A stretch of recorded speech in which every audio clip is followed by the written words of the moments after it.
जगद्गुरु संत शिरोमणी रविदास महाराज यांचे 648वी जयंती निमित्त उपस्थित ग्रामस्थ मान्यवर आपले प्रल्हाद नाना, नाना राज्य संघटनेचे अध्यक्ष आपले ईश्वर शेंदाणे, विवेक भाऊ, मनीषर ग्रामस्थ व पोलीस पाटील. संत रविदास महाराज यांचा जन्म उत्तर प्रदेशातील गोरखपूर शहराजवळ मांडोळ्या गावी झाला.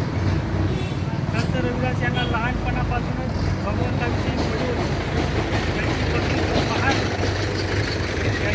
एवढी महान होती. त्यांचे भक्ती प्रसन्न होऊन गंगा माता त्यांना त्यांच्या कडुलिंबाने त्यांना दर्शन दिलं.